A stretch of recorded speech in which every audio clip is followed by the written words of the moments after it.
'Tis the season, the most wonderful time of the year. Celebration with friends and family. It's time to pay tribute to this jolly month. So join us as we get into the Christmas spirit. You've heard of Elf on the Shelf, but this is Venom on the Shelf.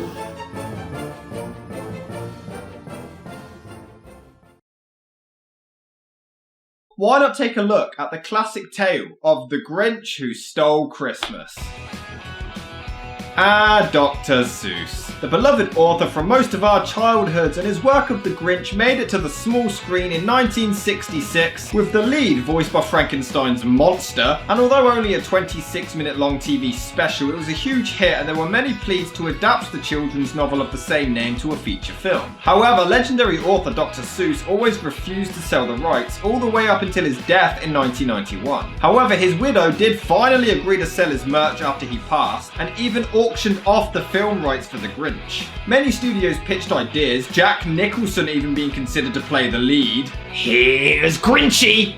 Sweet. Several studios continued pitching ideas, including John Hughes. Tim Burton was even considered, and he claims that his version would have been even darker. Shocker. With the Grinch even being more evil. Robin Williams and Dustin Hoffman were also considered for the lead, and director Ron Howard wasn't actually interested in taking it on at first. He wanted to focus on other projects instead. The script was constantly rewritten, and filming finally began in late 1999, with Dr. Seuss's widow even visiting the set to ensure that it was faithful to her late husband's work. Amazingly, after Jim Carrey was cast, a lot of people on set didn't even recognize him whilst he was in the makeup. That hair is actually yak hair, dyed green and then sewn onto a spandex suit. Lovely. They're relentless! The first time they had to apply the makeup, it took 4 hours, and Jim was so frustrated he actually kicked a hole in the wall of the trailer, wanting to quit the entire project. It was so bad, a CIA operative was brought in as he had experience instructing agents how to enjoy extreme torture techniques. He had to literally coach Carey how to go through this whole excruciating process. Was it worth it, Jim? Was it? Not pleasant. However, there were some who disliked it, like Roger Ebert, who thought that it was too dark. Others felt like it didn't do the original story justice and it was just a disgrace to the source material. Some find it a charming gem, others call it a stupid, nonsensical mess. How dumb can it be? Inside a snowflake, like the one on your sleeve, there happened a story you must see to believe. A whole town lives in a snowflake. Okay.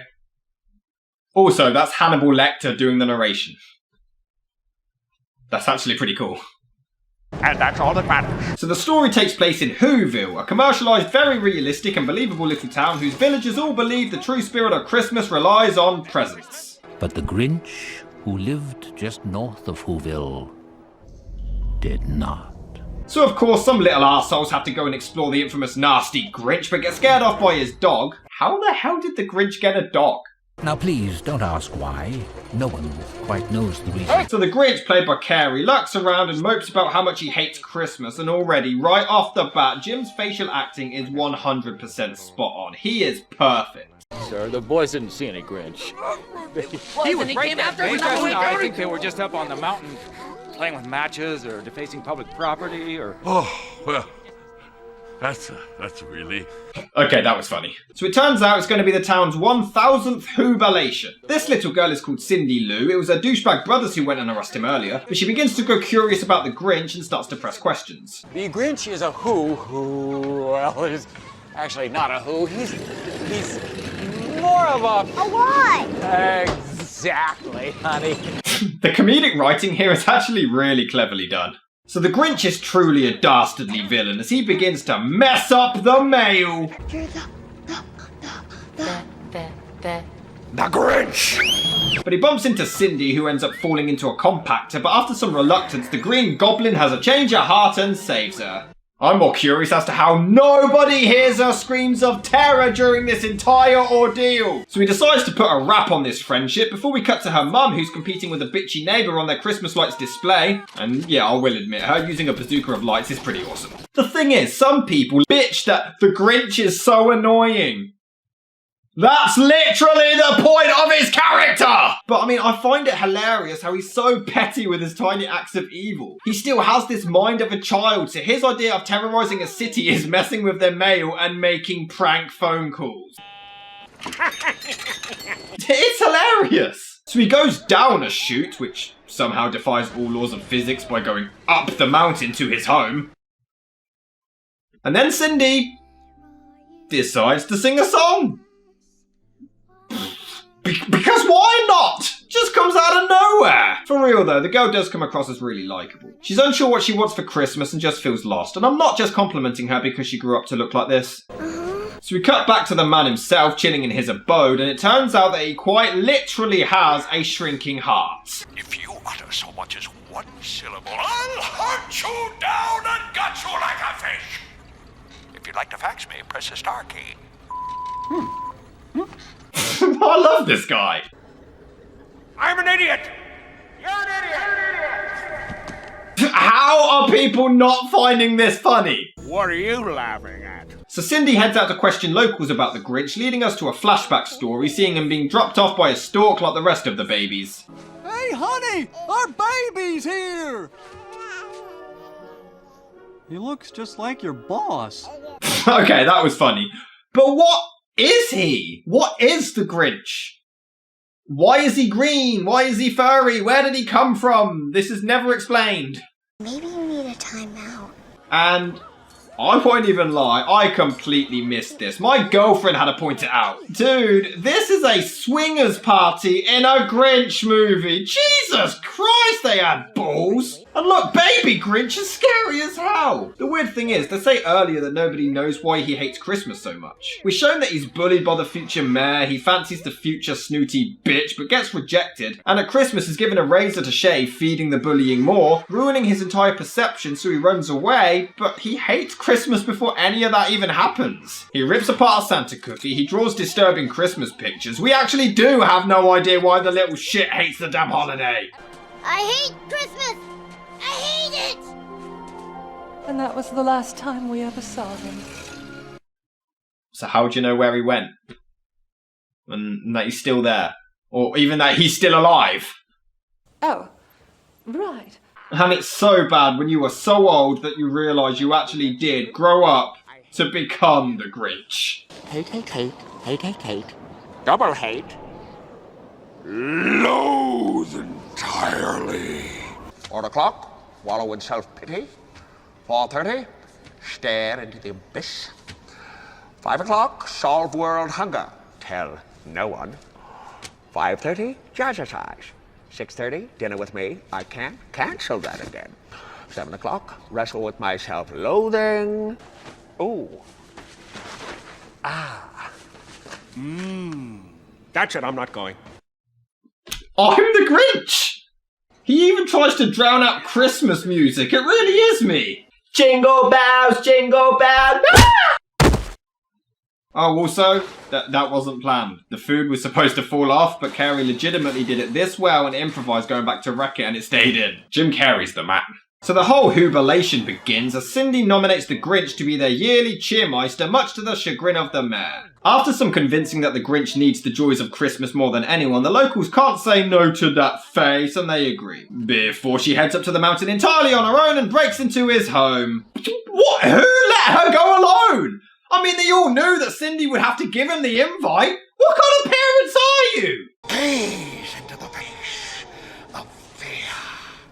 Booga booga! You see, even now, the terror is welling up inside you. I'm not scared. Denial is to be expected in the face of pure evil. I don't think so. Doubt! Another unmistakable sign of the disease. Okay, it's kind of gotten old now. Now you're doomed. Alright. You can end. Run for your life! Kind of dragging a little bit. Kill again! I'm a psycho. Okay, just end! I mean, it's kind of funny at the start because he's trying so desperately to be evil and failing, but then it just drags and keeps going, and it's not funny. Just move on. Anyway, she gives him the invite, and it actually doesn't take very long to convince him to agree. Really? No. So he sends her down a chute, which he finds hilarious, and I will admit, she is just adorable. But he does eventually agree to go. He is, however, late and lands his face between some tits.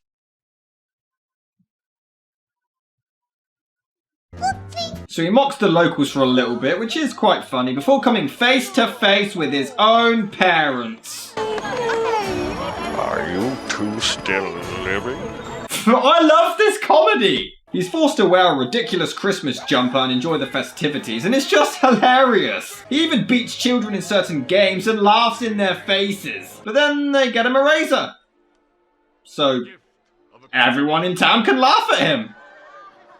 So everyone in town except Cindy and her family are complete arseholes. I mean, as kids you can kind of understand, but what, no one in Whoville has matured over the last 30 years? They're still being dickheads like this? I mean, the Grinch makes sense for him to have the mind of a child, but everybody else? And just to add insult to injury, the mayor even proposes to Martha, Why did you say that name?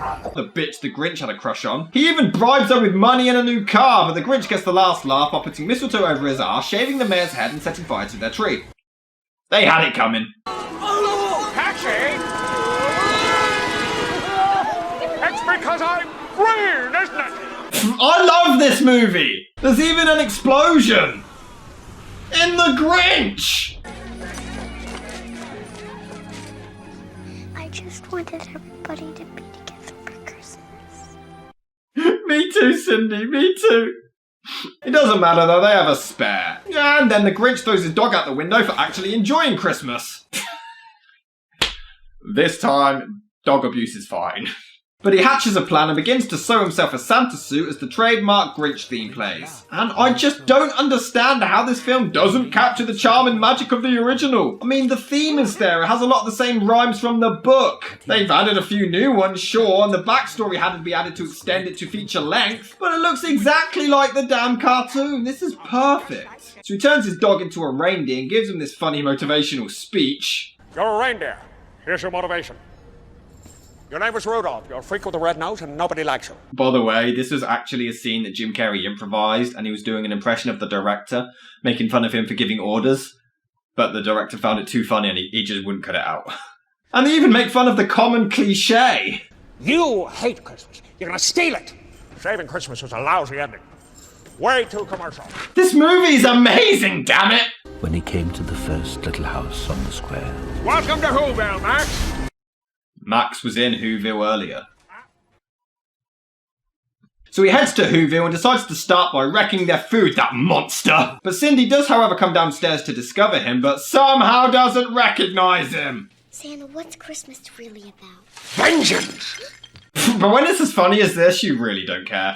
I mean, Cindy begins to insult the Grinch and his reactions are hilarious. But she does redeem herself by saying he should get presents too, before he says screw it and starts to steal them all anyway and makes the mayor kiss a dog's ass.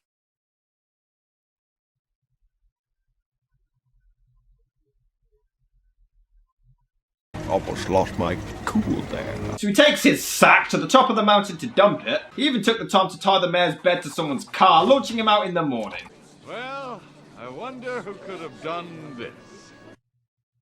Done what? I mean, you've only just woken up.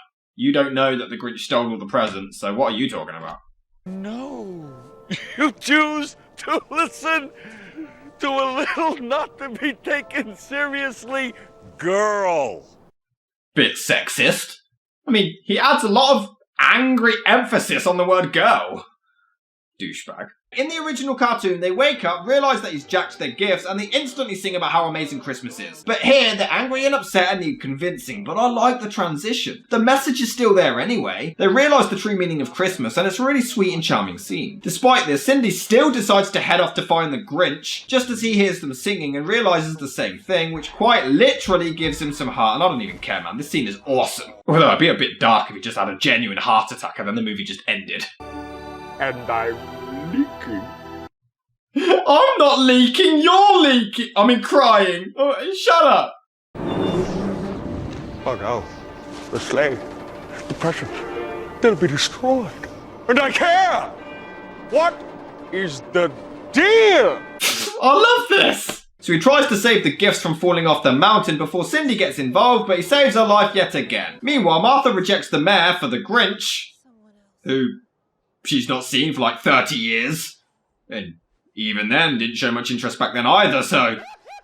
bit odd, but the Grinch does have a really sweet moment with Cindy. Greasy, stinky. Do I possess? No. Warm. Before another random song with the Grinch messing up the lyrics, which is probably Jim Carrey just improvising, and it's so funny.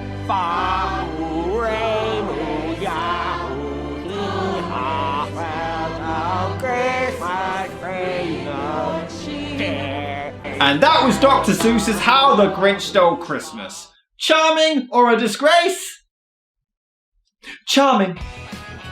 There are some jokes that don't quite land, but they're obviously aimed at the younger audience. There's a lot of adult humour in there too, so it fits both demographics, but Jim actually says that he's ashamed of this. He wasn't a fan of the adult comedy, and he blames himself for not trying harder to prevent them. He claims that all of his ad-libbed moments were age appropriate, but the director claimed a lot of the adult humour was kept in at the studio's insistence, but I felt like they worked. Kerry is amazing and perfectly cast, Cindy is adorable, and I do think it maintains the charm of the original. It has a great message, and it's just a beautiful, charming Christmas tale.